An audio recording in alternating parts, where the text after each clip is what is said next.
A paz do Senhor Jesus Cristo para todos. Nesse momento nós vamos meditar sobre o profeta Daniel. Olhamos anteriormente no vídeo passado sobre o profeta Isaías, passamos a Jeremias, após Ezequiel, e agora vamos dar uma discutida um pouco sobre o profeta Daniel, que é um dos 4 profetas maior e último profeta maior. Primeiro veio Isaías, que nós comentamos, foi um chamado filho de Amós, que teve um ministério de 60 anos, depois veio Jeremias, 50 anos, Ezequiel, 48 capítulos, com 25 anos, e agora Daniel. Daniel, sem dúvida, é o profeta misterioso. Comecei esse estudo há apenas 2 meses, e acreditava que 3 meses dava para dar uma boa visão, mas não, eu preciso pelo menos de 6 meses para dar um fechamento legal, para que no próximo estudo, sim, eu venha fazer um fechamento de uma explicação bem concreta sobre esse profeta. Mas, no então, até agora já descobri coisas boas, coisas profundas, e realmente é um profeta misterioso. Sempre foi misterioso, até na verdade o seu chamado foi diferente dos demais profetas. Sem nenhuma dúvida, em termos de chamado, em termos de consagração, foi o profeta que menos sofreu. Nós vamos conseguir entender o porquê que ele menos sofreu.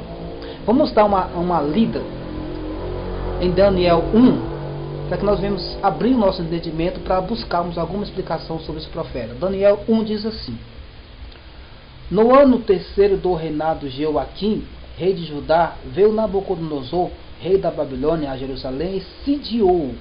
E o Senhor entregou nas suas mãos Joaquim, rei de Judá, e uma parte dos vasos da casa de Deus. E ele o levou para a terra de Siná, para a casa dos deuses, e pôs os vasos na casa do tesouro dos seus deuses. E disse o rei Aspinaz, chefe dos seus eunucos, que trouxesse algum dos filhos de Israel da linhagem real dos nobres, mancebos em que não houvesse defeito algum, formosos de perecer, e instruído em toda a sabedoria, sábios em ciência e entendimentos, que trouxesses habilidade para viver no palácio do rei, a fim que fosses ensinados as letras e as línguas dos caldeus.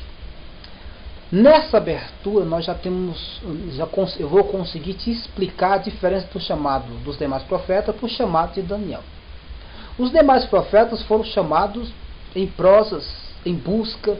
Jeremias foi consagrado na sua própria terra, na sua própria parentela, em Anatote, uma terra para Jerusalém. Foi perseguido pelos seus próprios parentes. Jeremias 12 você vai encontrar que seus próprios irmãos perseguiu, mas o mistério não era na sua casa.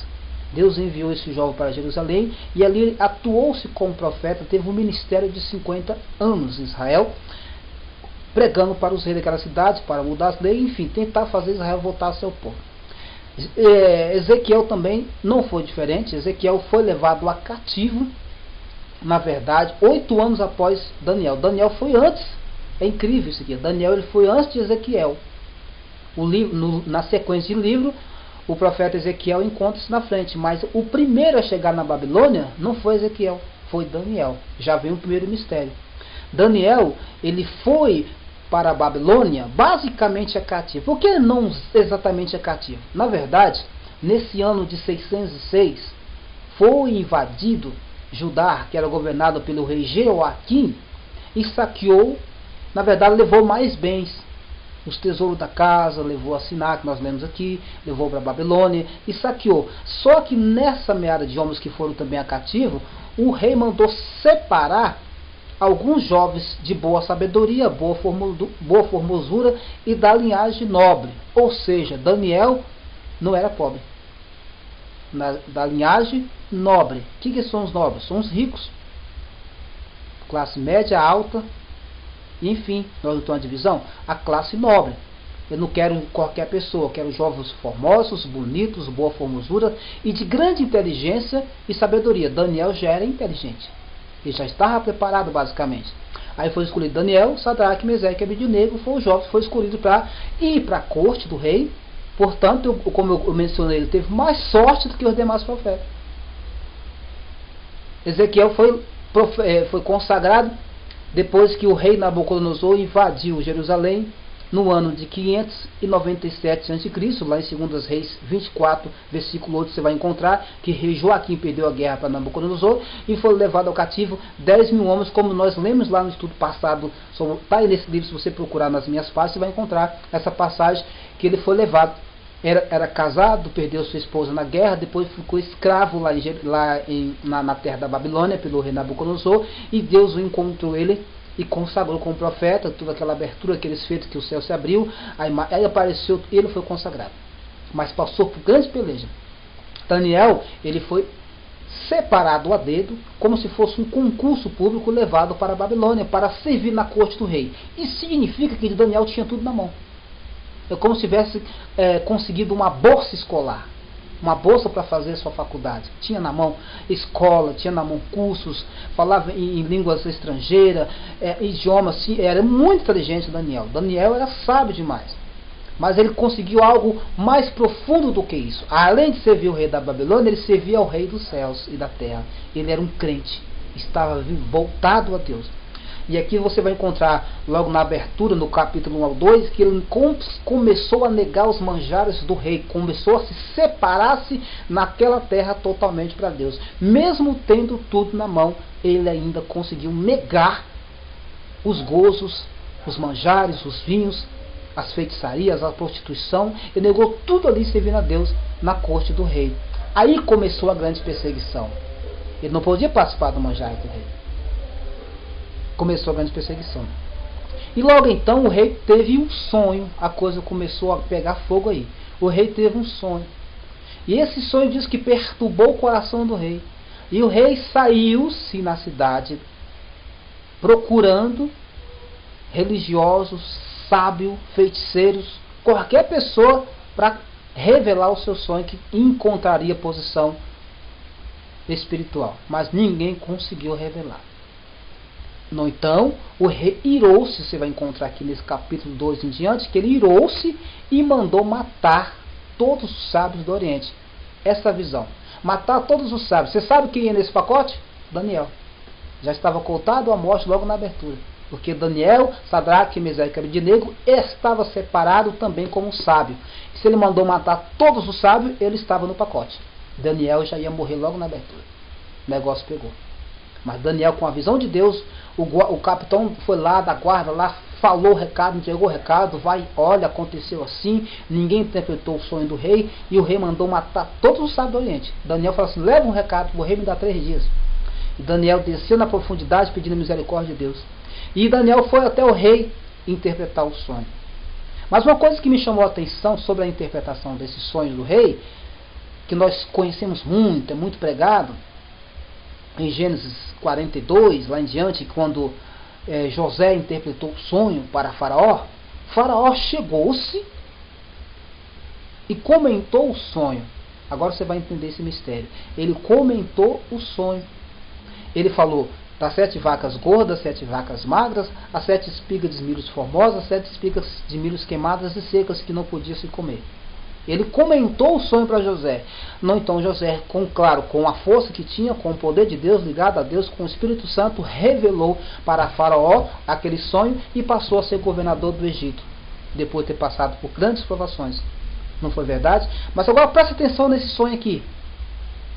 O rei não contou o sonho. Aí a coisa estreitou.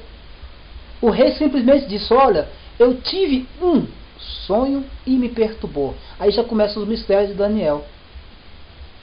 Como é que eu vou revelar uma coisa para você se você não me contar essa coisa? Como que eu vou resolver um problema para você se eu não sei o seu problema? É impossível. Teria que ter Deus, tem que buscar muito a Deus. Nessa ocasião, Daniel foi diferente de José. Daniel teve que revelar o sonho, descobrir na verdade o que o rei tinha sonhado e interpretar. Fez 2 coisas. Ele fez uma mais que José. José interpretou, porque o rei falou, 7 vacas moedas, aquela coisa, ele falou, é assim assado, 7 anos de abundância, 7 anos de seca.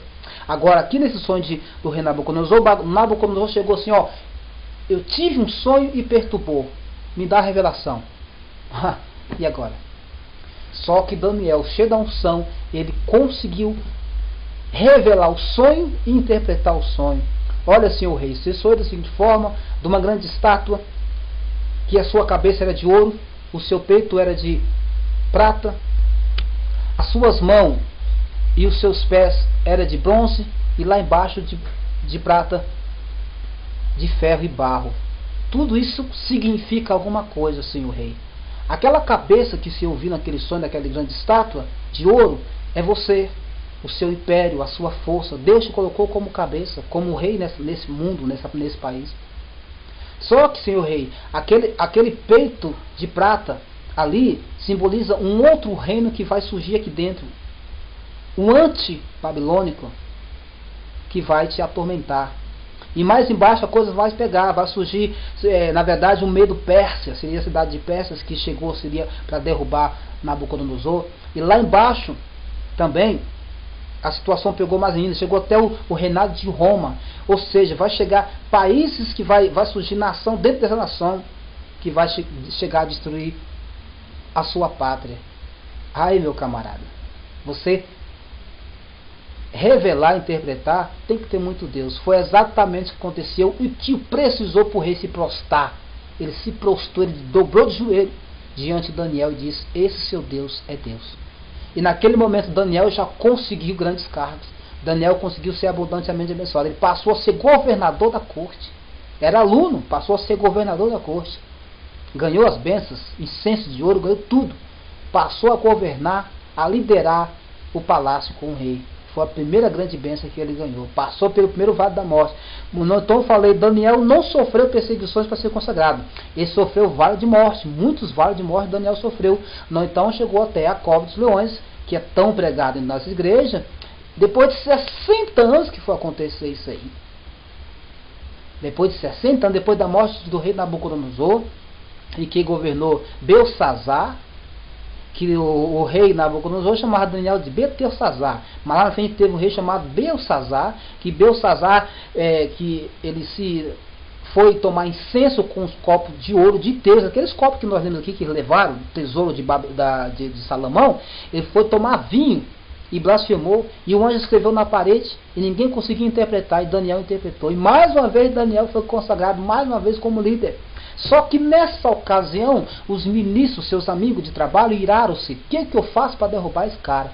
Você acha que tem pessoas que não querem te derrubar? Sempre tem alguém cutucando, fofocando, falando mal. É assim, a vida é assim, mas segura aí, que Daniel segurou a ponta.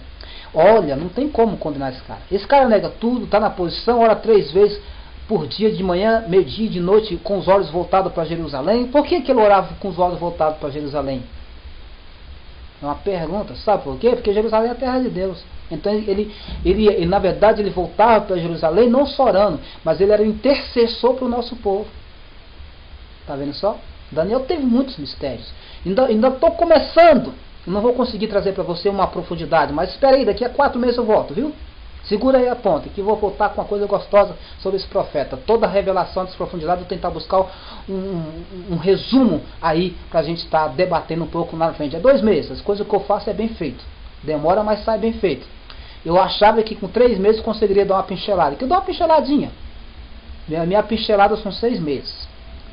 Sobre Ezequiel, Isaías, Jeremias, depois eu vou estar passando muita coisa boa, mas Daniel eu vi que não dá. É 6 meses também, no mínimo, para que eu possa ter alguma coisinha para te passar. Aqui eu só estou iniciando, estou te passando algum pouco comentário sobre esse profeta, que é coisa boa.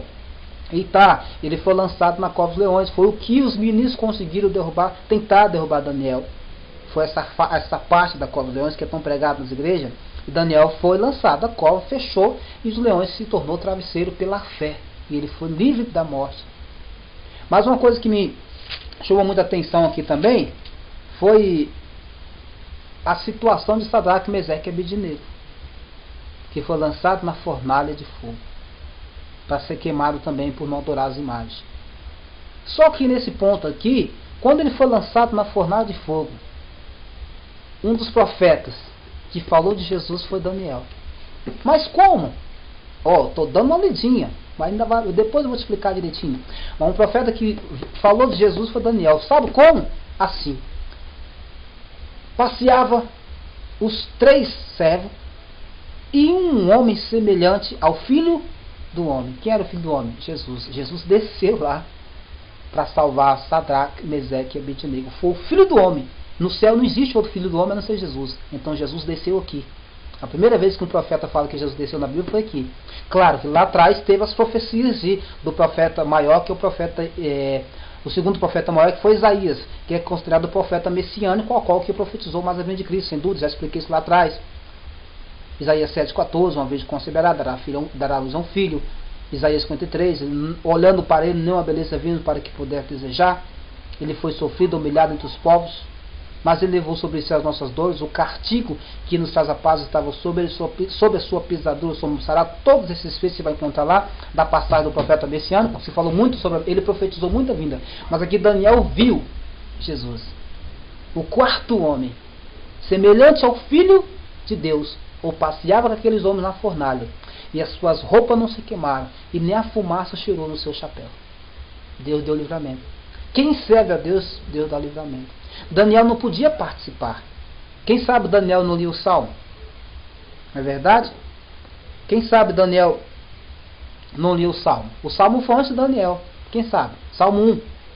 Bem-aventurados os varão que não andam segundo os conselhos dos ímpios, nem se detém no caminho dos pecadores, nem se assenta na roda dos escarnecedores, mas antes medita na lei do Senhor de dia e de noite, porque será como a planta próxima a um ribeiro de água, que na estação certa dará o seu fruto, não é verdade? E ele sabia do último capítulo, que pouco não lê. O último capítulo do Salmo 6 é bom, viu? Salmo 1, versículo 6. O Senhor conhece o caminho dos justos, mas o caminho dos ímpios perecerão. Ele sabia de tudo isso, deve que ele lia. Não vou participar nada. Eu vou comer desse povo nada, não posso. Não vou nada, não vou meter o nariz ali não. Ele teria que servir o Deus de Israel para ser abençoado. Então muita coisa vai estar passando. Ainda sobre as visões que ele teve lá na frente, vai ser coisa boa. Não, então só estou iniciando sobre na verdade eu vim fazer esse estudo para mostrar para você que estou continuando o trabalho. O negócio está pegando fogo. Mas eu vou também estar comentando agora sobre uma pergunta que me fizeram sobre os atletas. Se é pecado ser atleta. Claro, eu dei uma vasculhada, já tinha algum conhecimento sobre isso, que eu também já fui atleta, ainda dou minha corridinha, e estou tentando entrar na área de treinadores, eu vou fazer educação física, mas eu fui atleta lá atrás, muitos e muitos anos, atleta de clubes profissionais, fui atleta do SESI, fui atleta de São Caetano, fui campeão massa em Santos, corria São Silvestre na Elite B, eu fui atleta muitos e muitos anos, e participei de grupos de atletas de São Paulo, e vou provar para você que ser atleta não é pecado. O que é pecado? Tudo que se convém, idolatria é pecado. Ser atleta pode ser pecado? Sim, pode ser pecado. Como ser um administrador de uma empresa, como ser um pai de família, como ser um zelador de rua, como ser um faxineiro, como ser um pregador, como ser um cantor. Tudo se pode tornar pecado. Como se pode tornar pecado? Tudo aquilo que se eleva o teu coração com idolatria e soberba é pecado.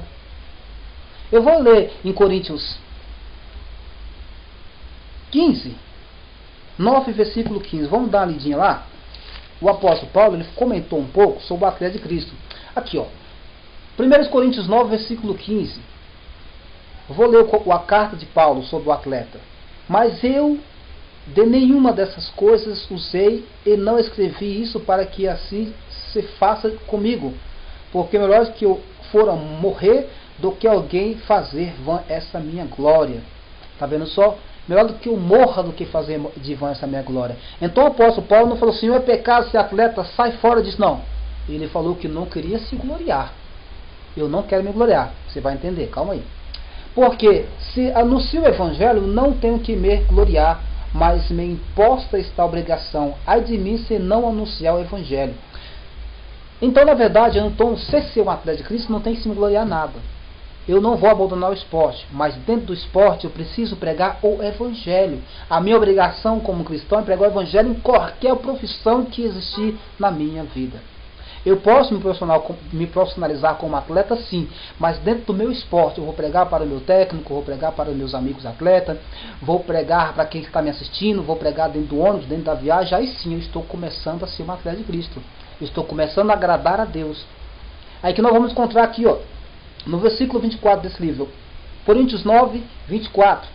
Não sabeis-vos o que corre nos estádios, na verdade corre, mas um só leve o prêmio, correr de tal maneira que vos alcancei?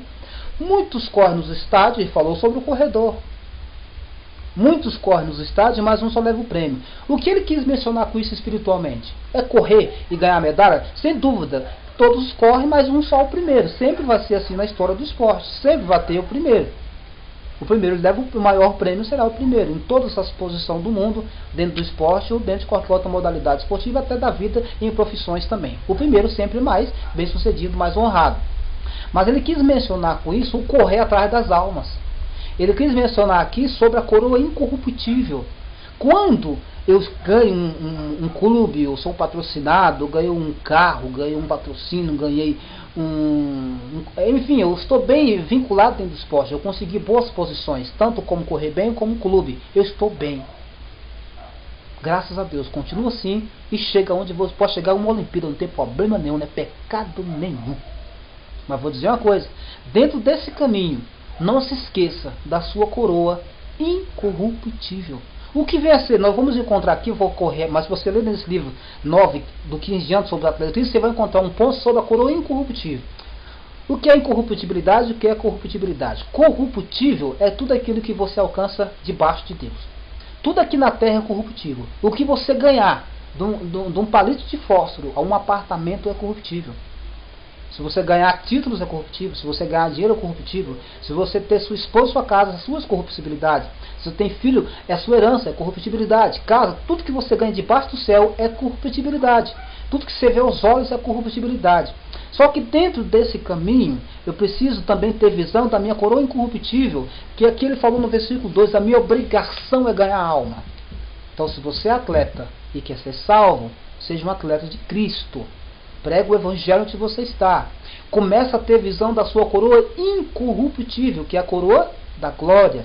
Onde, como Jesus disse, não juntai tesouro na terra, porque o ladrão vem e rouba. Mas juntai tesouro no céu, porque não enferruja nem traças. Ele falou em Mateus para os seus discípulos. Sim ou não? Está aí. O que é ser um atleta de Cristo? Isso, e esse pecado pode acontecer dentro do esporte, dentro de um gerente de um grande marketing, dentro de um dono de empresa, em qualquer lugar pode haver pecado. Tudo aquilo que eu idolatra acima de Deus é pecado. Se eu amar o meu filho mais do que a Deus, eu estou idolatrando. Tenha cuidado com essa idolatria do coração. A soberba, está soberbejando a Deus, está colocando Deus à parte de tudo. Então, não é pecado ser atleta, é como fosse qualquer profissão. Suponhamos, como eu comentei, vamos impor um exemplo de um cantor renomado, ou uma cantora renomada. Vamos colocar aí um pregador renomado, Marco Feliciano, dentro de um shopping. Presta atenção. Vamos colocar aqui um cantor, um pregador de grande renome. Aline Barros, Voz da Verdade, o Carlos Moisés da Voz da Verdade, dentro do shopping, essas pessoas dentro do shopping, do lado esquerdo. Do lado direito eu vou colocar alguns atletas. Vamos colocar Neymar, vamos colocar Kaká, e vamos colocar lá de trás, vamos lembrar do velho Zico. Oh, velho Zico, vamos colocar ele lá atrás. Vamos colocar essas pessoas dentro do shopping.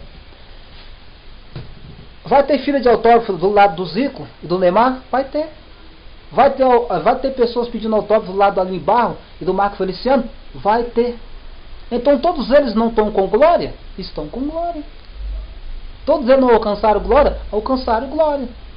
Só que Marco Feliciano, Aline Barros, nossos pessoal do nosso campo, sabem que eles não podem levar aquilo para o coração deles. Aquilo orgulho, aquela fama, cuidado com isso. Isso mata, isso se torna soberba e Deus se afasta dele e toma glória. Aí está a diferença. Você não deve deixar a glória entrar. Você deve deixar a glória para Deus. Toda a glória pertence a Deus. Se você é um atleta, a sua força pertence a Deus. Se você ganhou o título, o seu título pertence a Deus. O que você ganhar na terra pertence a Deus. A partir desse caminho, sim, você está plantando a sua coroa corruptível. Agora, se você deixar entrar essa fome para o teu coração, você pode ser um atleta que é pecado, você pode ser um cantor de renome que é pecado, você pode ser qualquer pessoa que é pecado. Está aí a diferença. Resumindo, ser atleta de Cristo não é pecado. Pecado é o que idolatra o teu coração. Que a paz do nosso Senhor Jesus esteja com todos vós. Até o próximo estudo.